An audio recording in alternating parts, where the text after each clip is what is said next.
Hello, everyone, and welcome to the final day of our Homebuyer Forum. Today is specifically for folks who have some equity built up in your home. So you own a home, you have some equity, and you're wondering what next? Do I want to tap into this equity for one of my other financial goals? Do I want to upsize? Do I want to downsize? Do I want to do renovations?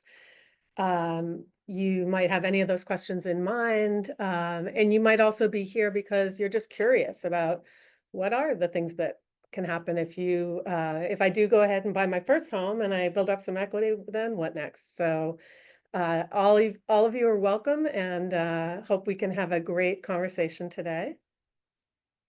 So just to go over a tiny bit of housekeeping, this is webinar format, and that means that for the folks who are attending, we cannot see you and we cannot hear you.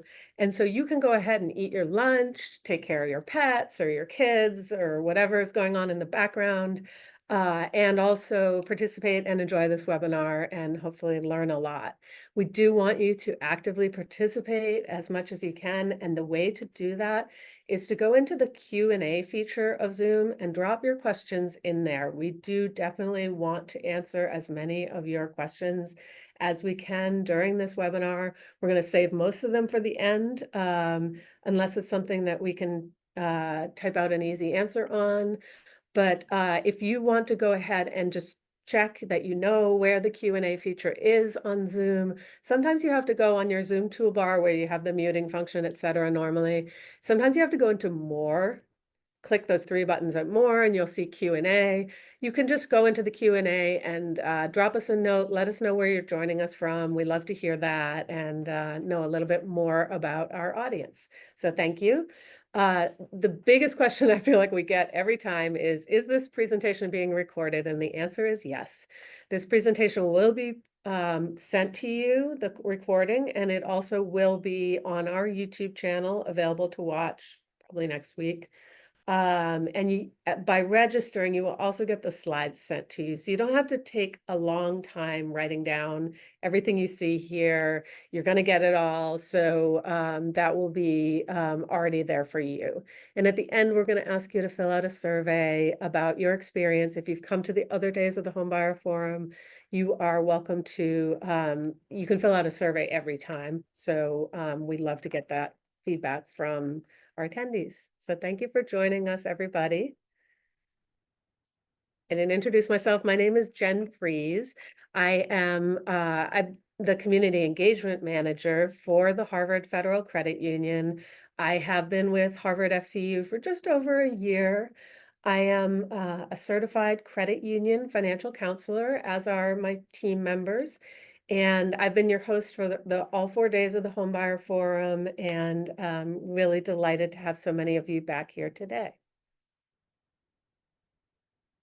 And just to go over what we have covered so far, if you missed some of these days of the Homebuyer Forum, again, all of the slides and the recordings are going to be available. So the first day we went over the home buying process with our mortgage loan originators. We covered affordable home buying with Mass Housing on Tuesday with Jeff Wright from Mass Housing, and we are a Mass Housing lender. So if you qualify under any of those programs, we're going to let you know about that. We talked to a realtor, an attorney, and a home inspector yesterday.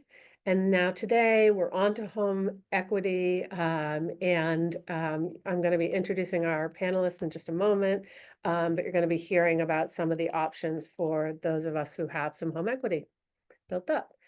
And just by being here, you are entered into a raffle. So if you get an email from me, Jen Fries, and it may look like spam because it's like, oh, you won a raffle. It is real. It's because we choose from among the people who attend a winner for each of these prizes. So I will be emailing to see where and how to send those to you. So good luck to everybody. And just a tiny bit about the credit union. Many of you I know are already members, but if you are not a member or you don't know what a credit union is, we just like to say a couple words about that. Credit union can do everything for you that a bank can do. And the difference is that a credit union is a not-for-profit financial institution. So we are owned by our members. I'm a member of the credit union, and so I'm a part owner of it. And we are very locally community focused, and my team does a ton of financial education, financial wellness workshops, and that kind of thing in the community, as well as volunteering, et cetera. And that's because we are community focused. We, again, are because we're owned by our members and we don't need to make a profit for shareholders. We do things like we refund all ATM fees that you might pay if you use another ATM network, or, just in general, we're trying to price everything or set everything in a way that's fair to all the members. And I think it's great to be part of a locally controlled, locally owned organization in times like these. And everyone who works here, we are Harvard employees as well. So we've been dedicated for 80 plus years, 85 years to the Harvard community, but the teaching hospitals and beyond, now that we're a federal credit union, there are lots of ways for people to join. So we invite you to join if you're not already a member. So again, today, first, we're going to define what home equity is for folks who are like, need a refresher. What does that mean? How do I know if I have home equity? How much do I have? Then we'll start talking through some of the options. If you do have home equity, what might you do with it? And we will, again, be handling any of your questions that you put into the Q&A feature on Zoom. So please go ahead at any time during the presentation, you can throw a question into the Q&A and we will try and get to them at the end. So today we're going to hear first from Ryan Douglas, who is a senior mortgage loan officer with the credit union. And then we're going to hear from my friend Holly Donaldson. Holly is a realtor with Donaldson Realty Group at Coldwell Banker. And we're going to start though with Ryan. So just to introduce Ryan, and Ryan, if you'd like to come on camera now, we would love to have you. Ryan is a senior mortgage loan originator at the credit union. He's been with us since 2016. He has been many times the recipient of our monthly service champion award. That's something when we get commendations from members, then we, choose among them for people who are the service champions for the month. And we certainly get tons of commendations from the members and folks that Ryan has assisted. So we're delighted to have you with us, and you've been such an anchor of the Home Buyer Forum. You've been a constant presence. So thank you for being back again. Some of you may have seen the publicity that Helen Laskaris was going to be speaking today, and she's not able to be with us. So thank you, Ryan, for pitching in. Oh, you got it. Yeah. You're all stuck with me. Sorry for another day. But Helen's great too. Call her anytime. But Jen, thanks for putting everything together for us this past week. It's been great. I really appreciate it. But so welcome everybody to day 4. Great to have you all again, or if it's your first time joining us, that's great too.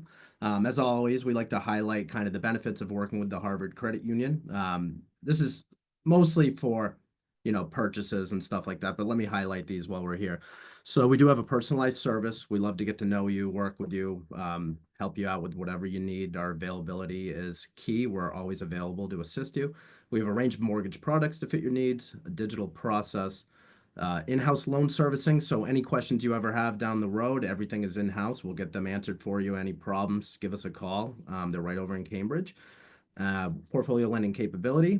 And then we also have competitive rates and credits. So discounted interest rates for establishing a Crimson Elite checking account with auto pay.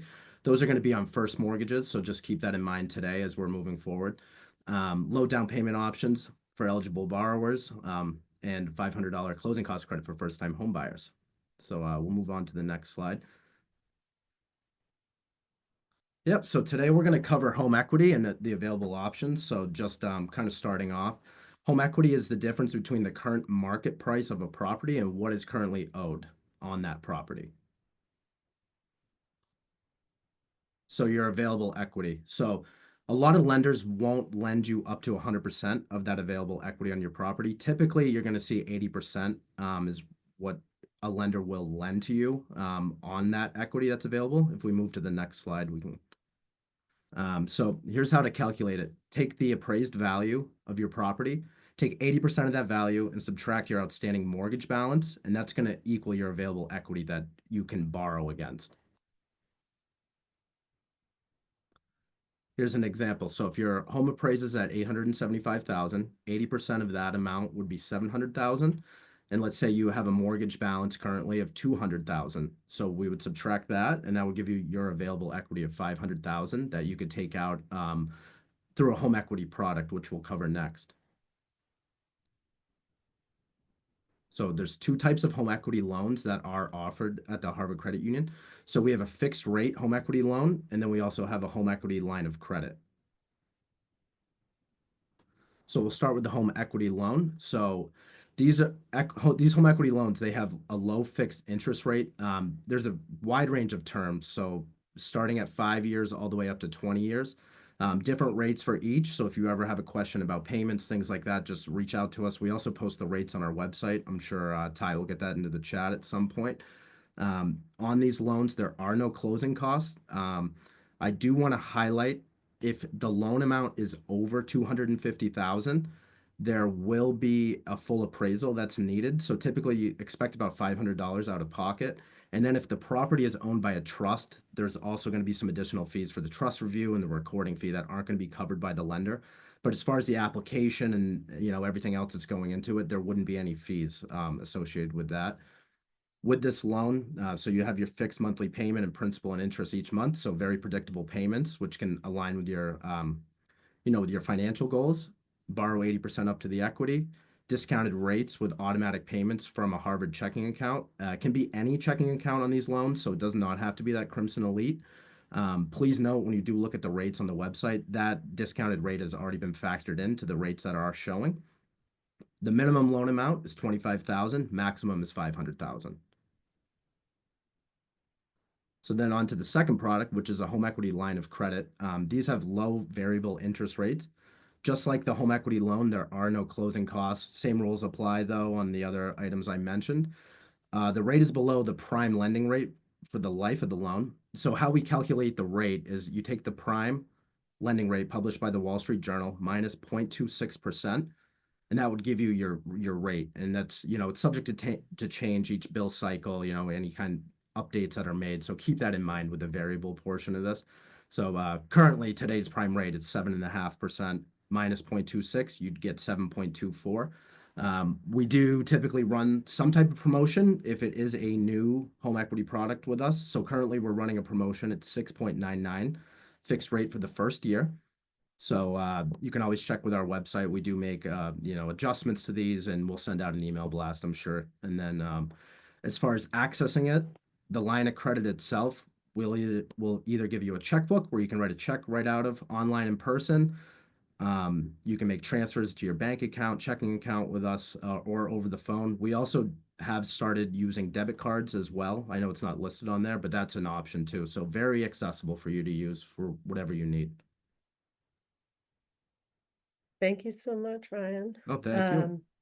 That was a great overview and reminder for those of us who have some equity in our home. Now I am delighted to introduce Holly Donaldson. Holly is a very experienced local realtor. She's been representing both buyers and sellers since 2008. I've known Holly for years. We've done a bunch of charitable work together, and we've known each other from the neighborhood. And I can testify from particularly the board work that we've done that Holly is full service. I am full service. We're delighted to have you here today. I know you're really knowledgeable about the local market in Cambridge and Boston area, Greater Boston. So take it away, Holly. So thank you very much for inviting me to be the speaker, your last one of this week. And before we get into next steps, what to do with equity, I figured I would start with my own home ownership journey. I've owned one home. Next slide. I purchased this sort of unattractive looking home in Cambridge. It's a two-family home. And I purchased it from the Archdiocese of Boston. It took about 6 months to get them to sign our contract, but after you hear the rest of the story, you'll see it was well worth waiting for. So this is how my house looked in 1999. And so not the most attractive kitchen with pink Formica countertops. And now we are today. And that little boy that you saw wielding the hammer is my son Seamus, who is now my business partner. And that's how my house looks today. And I'm very happy I was able to get rid of the pink Formica countertops. You don't like and the pink. I like pink, nothing against pink, just not for countertops. It's a Barbie world. Yeah, not in my house. Okay. So as far as equity, we bought our house for $345,000. Mhm. And we actually closed on a home equity line of credit yesterday. Mhm. And we had a bank appraisal in order to obtain the loan. Congratulations. Thank you. The appraisal came out at 1.9 million. We owe $500,000 on our mortgage, Mhm. so we have about $1.4 million in equity in our home. Mhm. So during the period of our ownership, this was not the first HELOC that we obtained. We had one while my sons were going to college. At that point, we used our HELOC for all 3 of our sons' educations Wow. because the interest rate on the HELOC was lower than federal and mass loans. Yep. Yeah. Okay. And yeah, I know I have a similar home buying story. And for those of you who are on the call who are like, oh, there's no way that you could, obviously there's nothing in the market now for that price. Nope. I just want to say to you that when I bought my home, which coincidentally was also in 99, the prices seemed crazy. Mhm. And it's all relative. They seemed just as crazy then as they do Mhm. now. It's just, but the value just kept going up. Right. And I think we're lucky here in this local market. So don't be afraid. Right. I think the point is, if you don't believe a house could appreciate much more, it can. And I'll Mhm. show you some very compelling data that Yeah. backs that up. And I think you have some data for us on the national Yep. level and local. Yep. So I always like to sort of start out broad because I think some of these little factoids are quite interesting. This is, as of 2024, national homeowner data. 65% of all Americans own their home. The average mortgage rate right now is 6.5% to 8%. Actually, it's come down a little bit. And the total equity of that 65% of home ownership is equal now to $65 trillion. The average American carries a mortgage balance of around 401,000, and the average American has about $315,000 in equity. 34% of those lucky people own their homes outright, so they do No not. mortgage. No mortgage, Oh, no okay. mortgage. Good for them. I live to see the day. Yeah, God bless. Yep. And really positive news is there are only 1.8% of American homeowners who have negative equity. When I first started in real estate in 2008, which was, everything was blowing up and people kept asking me, why are you going into real estate now? And I said, well, if I start at the bottom, there's only one way to go. Mhm. And I would have people come to me and say, I'm looking for short sales. I'm looking for foreclosures. That does not exist in this market. I have Mm. not seen a short sale or foreclosure in years, and that's because the value just keeps going up. Mhm. Yeah. So next Okay, slide. great. So to bring it back a little bit more locally, this is just a chart about the past 5 years here in Middlesex County. And it just shows the average sale price, how it's gone up each year. And in single families, total appreciation over 5 years is 27%. 27%. So Wow. if you bought something today, I'm not saying it would go up 27%, but it could. Yeah, in It 5 could. years. In Yeah. 5 years, it Wow. could. Condos are up about 23% in the past 5 years, and multifamilies are a little under 20%. Okay. And if anybody's on the call that doesn't live in Middlesex and wants these same statistics, I'm very happy to provide them. Full service. Full service, yep. They're gonna- Okay. So if people ask me what to do now, Mhm. I say sell. It's a seller's market. It is a pure seller's market. Yeah. And the reasons for that now are, well, you saw how much prices have come up, but there is no inventory to speak of. Right. And the reason there's no inventory to speak of is because in 20 and 21, interest rates were at a historic all-time low at around 2.5%. Mhm. So, and throw the pandemic into that, people were kind of sitting around figuring out what to do with their lives because there's nothing else to do. And most people who could refinance. Yeah. And so people refinance as low as 2.5%. If they were going to buy today, they would be buying at, 6.5 to 8%. Again, the rates have come down a little bit from 8, but they were as high as 8 a couple of months ago. Yeah.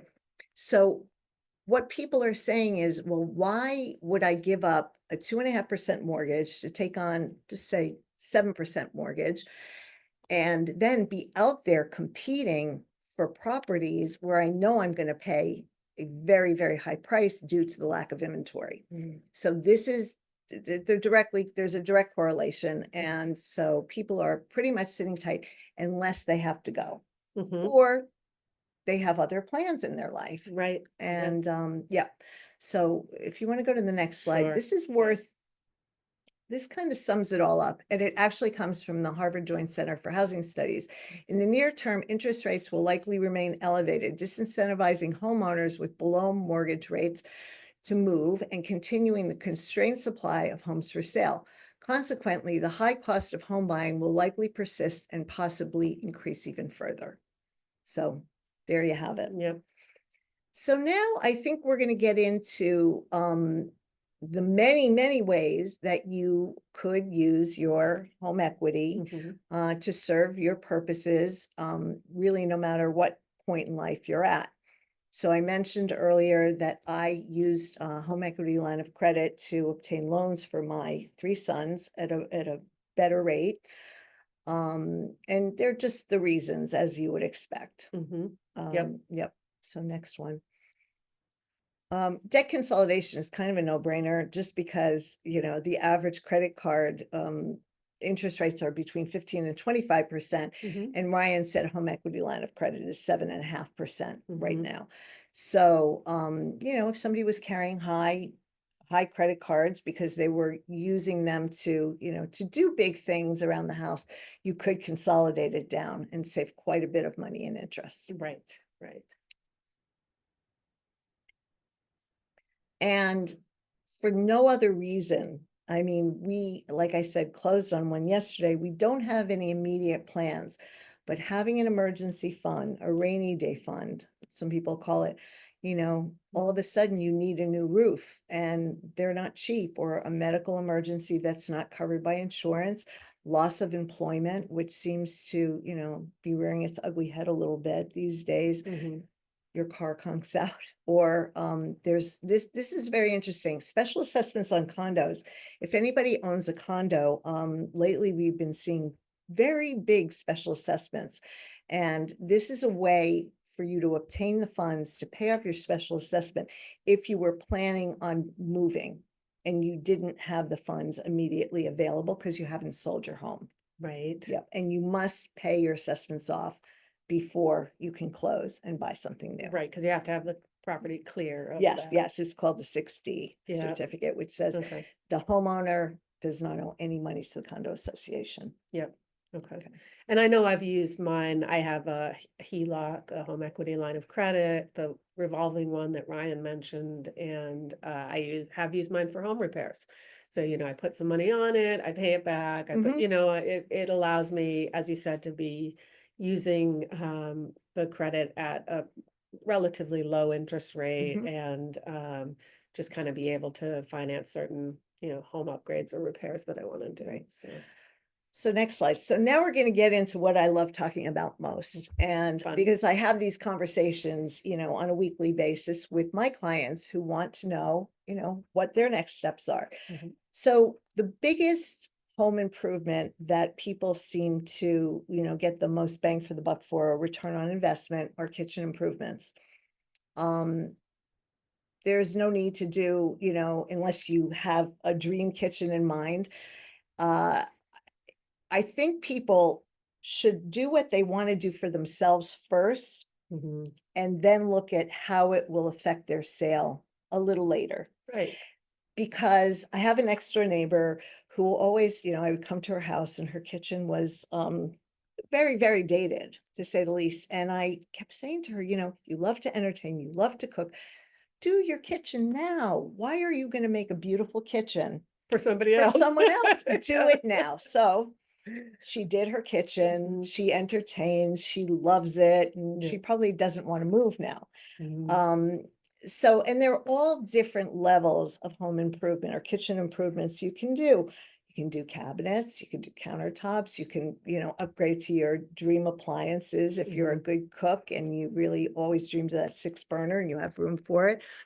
And then smaller things like lighting and, well, center islands aren't actually small things, but even changing out your hardware on your cabinets sometimes can Yes. give your kitchen a fresh new look. And there are companies, if you have really good wood cabinets, but maybe they're olive green or something like that, which will come in style again. Yeah. They come and they take them off and They they strip spray it, paint yeah. them and they put them back on. So they're all different levels of kitchen improvement, and you don't have to go for the $80,000 kitchen unless it's within your budget and it's something you've always dreamed of. Mhm. Okay, next slide. Okay. Baths are the same. I think baths take more of a beating than kitchens, hard to believe, but a fresh bathroom is just, it's a luxury almost, Yes. And so, they're all, again, all different levels of finish. Even putting up a new vanity or, changing out an old kind of creepy tub for a beautiful shower with a waterfall head. There's all kinds of things you can do at all different levels of price, and you will get that return on investment. Mm. One thing to mention, so in this market where buyers are paying top dollar, they prefer a home that's turnkey, where they don't have to come in and do everything to it, because the bank lends you money to buy the house. The bank doesn't really lend you money To renovate. to renovate your house. So keep that in mind. And I know all the listings that I put on, the ones that are in the most turnkey shape, obviously garner the highest prices and a Mhm. lot of competition for them, because buyers don't have the increment. I mean, to buy a house around here, you have to have a really good job, and oftentimes 2 incomes. People are just busy working. They don't want, a project Right. going on in Yeah. their home. So Yeah. yep. So the point is, if you invest in it now, you can enjoy it. And then when you go to sell, the shine really doesn't come off for a good 10 years. I mean, I've been selling things with 10-year-old kitchens and people don't even question them. Yeah. Yeah. Yeah. You're definitely making me think about a new bathroom right now. Okay. Want me to help you design it? I love doing that. I would. That would be Okay. great. Okay. Next slide. Mm. So this is a sort of less, visually appealing improvement, but it saves a lot of money. People are including energy efficient improvements to their home plan. It could go anywhere from like solar panels, putting in new windows saves a lot of energy. Insulating. So the old housing stock like mine was built in 1925. It is not insulated. We did a little bit of insulation in our attic, but it's not insulated. Now, if you bought a house that was renovated today, the building department or the code requires you to insulate a house. So if you insulate a house, you will, again, get return on investment both ways. It's good to market a house with insulation, and you will also save money on your heating bills, and until you do. Yeah, and it feels a lot cozier. I've done a lot of these improvements, and some of my friends who have, I happen to live in a neighborhood where we all have the same, as you know, Yeah, house. yeah, that's And true. so we walk in and we kind of compare. It's sometimes like, oh, you did this or you did that. And some of them walk in, they're like, why is your house so much warmer than mine? Yeah, And it's not because I keep my heat really high, it's that I have better insulation. Yep.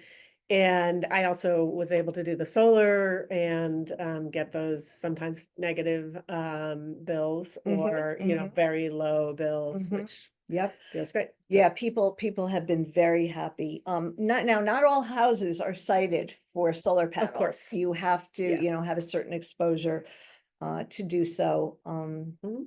So, and then other things, something as simple as programmable thermostats, which you see on the right. The Yes. trade name is Nest. There are others, Ecobee. Mhm. They're great because you don't need to run your heat at its highest or your cooling at its highest while you're away at work, or just say you go away on vacation for 2 weeks and you want to come home to a cool house Mhm. after vacation or a warm house in the winter.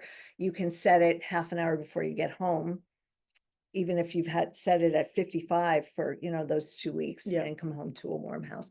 So energy efficient improvements will definitely serve you well while you live there, and the value will transfer to the next owner. Mhm. Okay, good to know. So I'm very much about curb appeal, and the reason is it's your first impression. You know, and there are neighbors who will grumble, "Well, why don't those people ever paint their house?" So if, you know, you have a lot of equity and the paint is peeling and, you know, you're just not super proud of the way your house looks from the outside, Mhm. it's a good time to do those improvements. Paint, sometimes people don't do paint anymore. They use this like a cement board type Mhm. thing. The trade name is hardy board or hardy plank. It is very low maintenance. It doesn't need to be painted. It's kind of like this sort of generation's vinyl siding. The modern version, Yeah, the yeah. modern vinyl Mhm. siding or aluminum siding. Mhm. And I specifically picked a New England style house because the hardy plank just really brings back all the beautiful details of these old historic looking houses. Mhm. And then even smaller things like mailbox, new house numbers, flower boxes, light fixtures. I mean, this house has a pretty gate around it. Mhm. So, yeah, curb appeal is big, and especially if you're thinking of selling your home. Yes, for sure. So outdoor spaces are also worth the investment, especially if you're marketing your home in the summer and people walk out and they see a beautiful table set and, you know, lounges, you know, they can picture themselves. It's really a lifestyle thing. So Mhm. there's not much more to say about it, but decks, patios, anything that will improve your outdoor space will certainly serve you while you're living there and will be appreciated by a next owner. Right, we spend a lot of time on our deck Mhm. and, you know, Yeah, I think yeah. it's a nice thing to And have for sure. here in Cambridge, especially where housing is quite small, Mhm. in the summer, if your patio is very close to your kitchen, it almost becomes you know, an extra room Another room, for right? eating Yes. outside. Yeah. Right. So this basement refinishing has become a really big trend, and there are a bunch of reasons for it. One of them is it adds so much value to your house because Mhm. you're taking basically an unlivable space and creating a livable space. Right. And, you know, when you think about the price per square foot here, you know, Mhm. I'm not going to do the calculations. I'm not great at math, but there's tremendous value to be gotten. And whether it's a home theater or a guest suite or home gym or additional bathrooms, there's all different options at all different price levels. And again, you're taking non-living area and creating living area out of it.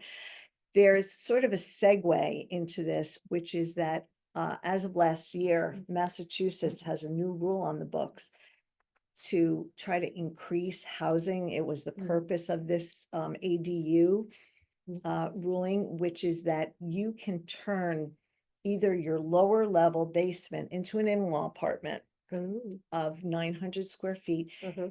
or you can create an accessory dwelling unit or tiny house. And you can Mhm. see in the picture, this is a very cute one. Uh-huh. You can either use it as an in-law apartment, or rental property. There's one caveat, and that is you need to be owner occupying either the ADU or In Cambridge. no, the state. Oh, These in the are state. rules, Oh, yeah. sorry, excuse me. Yep, Uh-huh. no, that's okay. Yeah. You need to be living on the premises, so Okay. it's, yeah. So that is, The- that's definitely something to look into. These are great ideas. If you have the lot size, yes, I Yeah. wish I could do that in Yeah. my house, but my husband won't give up his 2-car garage, which he keeps all his Oh, yeah. gear in, so. So we need that, right? Yeah, I wish I could do it too. My basement is very low, so I don't think mine qualifies for, I think there would be digging expensive. Yes, Yeah. digging down is incredibly expensive, Mhm. and it really only works if a property's been gut renovated, because it is a little destabilizing Uh-huh, to good to know. dig down and get the full head height. But a great option for folks who are, looking at a good full-size ceiling basement and, you Yeah. can end up with something that's the same size as the rest of your. Yes, house, yes, so if you have the yeah. full footprint of your house, if your first floor is 1,200 square feet, Mhm. your basement is the same, you're adding 1,200 square feet of Mhm. living area. Yeah, Yep. it's great. So this is another big sort of trend, aging in place. Mhm. People have really, people love their homes and they don't really want to leave them unless they have to leave them. The best solution obviously is having a first floor bedroom suite where you've got Mhm. all your, and a washer and dryer, Right. where you have all your, living area, including your bed and bath on one floor. And it really, it does not even for people who are getting older. Sometimes you're in your 30s and you have older parents coming to visit. Mhm. They don't have to walk stairs, and maybe you'll see them more. Maybe Yeah. they'll move in with you. Yeah. And I That think was a joke. I think any of those things that make your house more accessible to folks who might have mobility impairments or disability, you never know when you're going to need them, and they're all wonderful additions to and making a space, more welcoming and something that you can stay in longer, age in place. Those kind of things are so important to quality of life. Absolutely. And they add tremendous value, because I actually have been working with people for 2 years looking for living all in one, one Oh, floor. yeah, hard to find here. Very, very, very hard to find. So if you do this for yourself, you will certainly get a lot of attention if your property goes on the market. Great. Yep. Okay. Um, So it was really fun talking about all this stuff. There Yes. are probably more things that Yeah. I have forgotten, but Mhm. I love talking about this, and I hope there are some questions. Yeah, I think we definitely have some questions in the chat, and then we have some that we received ahead of time, so I'm also gonna take a peek at those.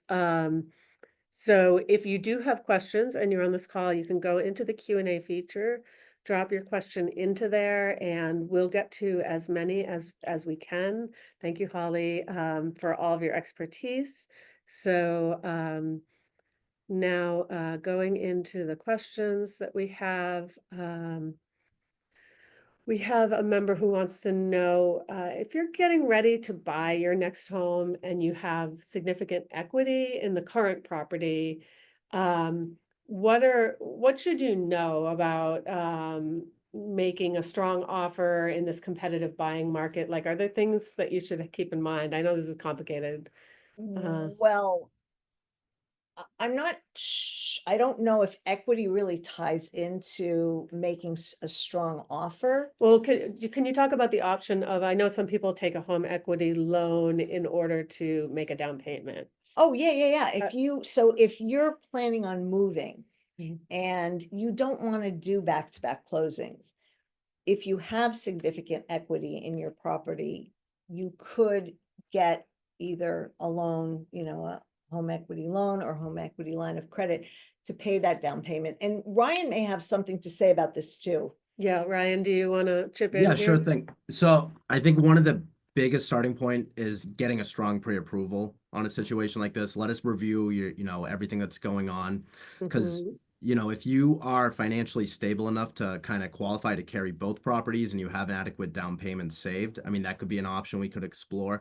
You could do a home equity loan or a HELOC, but just keep in mind, being a lender paid closing costs on these, you do need to remain them open for 24 months or longer, or we do recoup those closing fees as a penalty. So Okay. something to consider.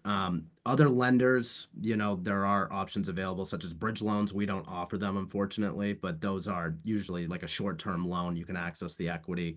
You know, they're like a 6-month loan. So, but I think really just kind of having your whole overview reviewed to see, you know, which plan's going to be best for you would be that. As far as writing the offer, you know, is it going to be contingent upon the sale of your home? It's really things we need to review for you.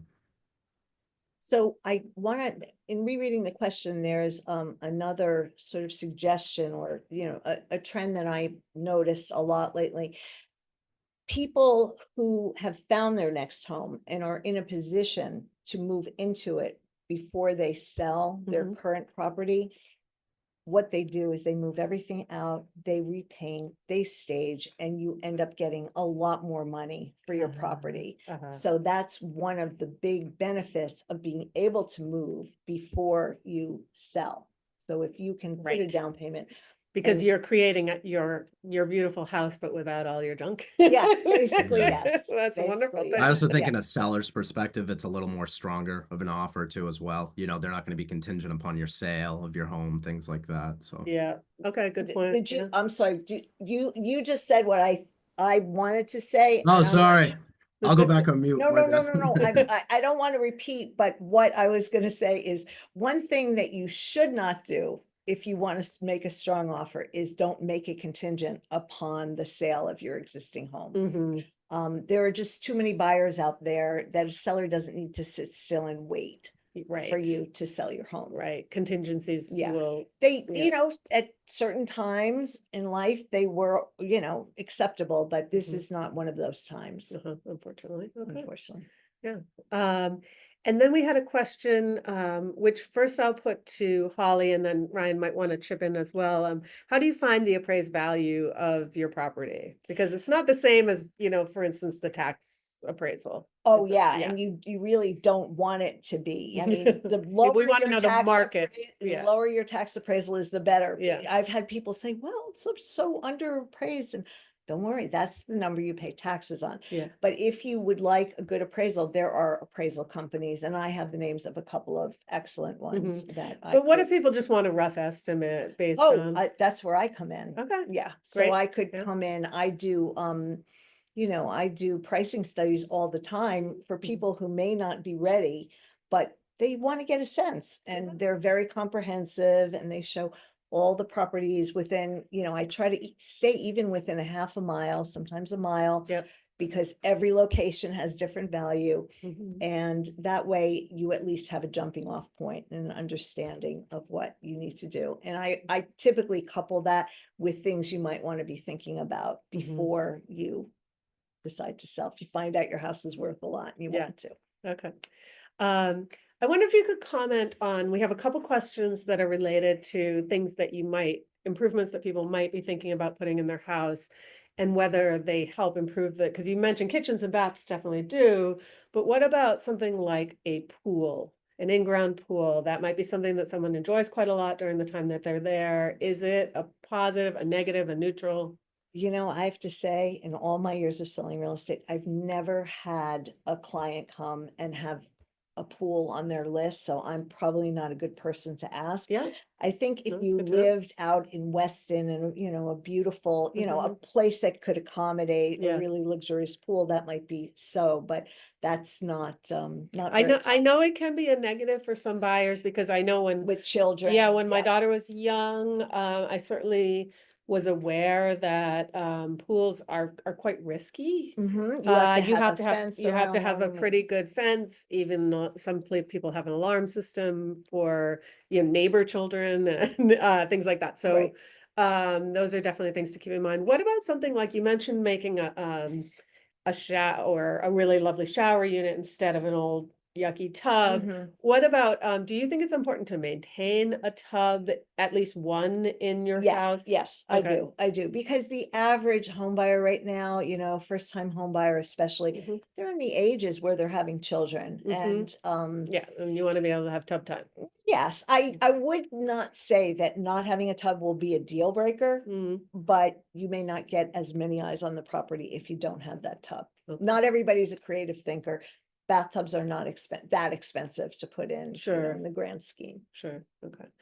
Um, and then, we had a question, are accessible or accessory, sorry, dwelling units possible if you have a multifamily property in Massachusetts? So that is a question I would ask the town that you live in. Okay, I don't know the answer okay, to so, that. yeah. I don't. I would say probably yes, but I don't. Yeah, I thank you for the can't say. question, Thank you. and yeah, let's not try and answer anything we don't know at the moment. And then a similar question, can we get money from our equity for a multifamily investment? Ryan, I don't know if Yeah, you want to chip in here. Yeah, sure thing. I mean, those they certainly exist, but at the Harvard Credit Union, the property will have to either be your primary residence or second home for us to do a home equity loan or HELOC on. Okay, So all right, no so if you're investment. living there, We don't lend on investment properties for home equity products currently. okay. And there's also, Ryan, I think there's also minimum down payment requirements on buying multis. For purchasing? Yeah, Yeah, I mean, so depending on, is it going to be your primary or are you doing, an an investment? Are you going to be investment. living in the Mhm. unit? So, I mean, if you're residing in there as your primary, Right. 5% down. If it's going to be a straight up investment of 2 units, 15%, and then it's going to be greater if we're looking 3 to 4 as well. 3, I think, is about 25%. Yeah. Yeah. So there's a higher down payment requirement. Correct. Yeah, for there's a investors. lot stricter requirements on investment loans. Yeah. And I know for those of us who attended on Tuesday where we covered affordable home buying, by the way, those mass housing loans can be used for family. And so that can be a great way for people to get into that market. And if you didn't get a chance to watch that, the recordings are going to be posted and the slides, so you can take a look at the mass housing options, which you can access by contacting any of your mortgage loan officers at Harvard Federal Credit Union. So we're happy to hook you up with mass housing loans or any other program for which you are eligible, because there are, a variety of things that we have in our pocket, in our back pocket. Let's see. Can you just clarify again, Ryan, a home inspection, this person wants to know, a home inspection is needed if getting a HELOC or a home equity loan, if you're borrowing just more than 250,000 or for any amount? Yeah, sure. Happy to clarify that. So Yeah. we'll do a full interior appraisal if it's over So it's 250,000. not an inspection, it's an Not an appraisal. inspection. Yeah, we're doing the appraisal here. So if it's under 250,000, we just do a drive-by appraisal at our cost for you. Oh, okay. Yeah. So That's yeah, good. you'll still get like a comprehensive breakdown, and you'll get the report on the drive-by if under 250, but there'll be one for both. It just depends on the loan amount. Okay. Yeah. Yeah. So I told you I closed yesterday on Mhm. a HELOC, and so we were below the amount to have a full appraisal. Mhm. And the appraisal that I got back was really on the low side because the appraiser hadn't been in my house. It didn't matter because Right. I wasn't trying to take more than, Yeah. I had qualified for. So Uh-huh. Yeah. I see. Yeah. Yeah, so I think that that's a process that we can walk you through. I do want to make sure that people have a chance to see um, how do they reach Ryan and our other mortgage loan officers?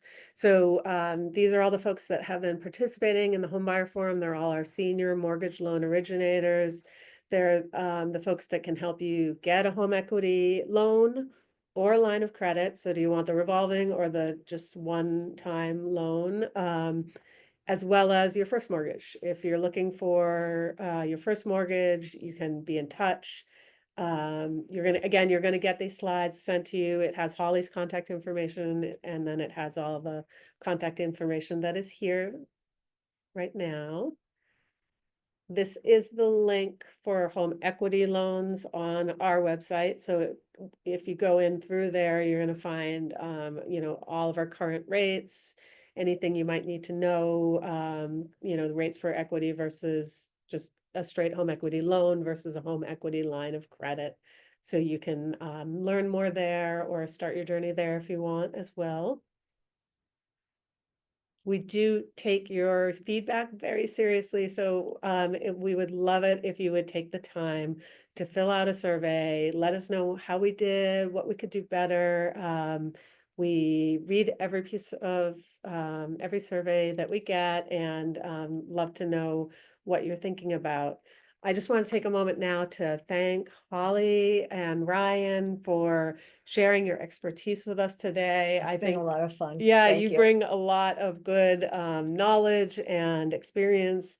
And I do encourage folks on the call to reach out to Holly if you have any further questions about, you know, your home selling, buying, or some of these home equity choices. I think are all great. Thank you very much for joining us today. We really appreciate you participating, and we love to see all the questions coming in. And thank you so much for everybody joining us today. So with that, we're going to wrap up the Homebuyer Forum. Have a good rest of your day. Stay out of the wind. Tell me And, how. Yeah, thank you. Bye-bye.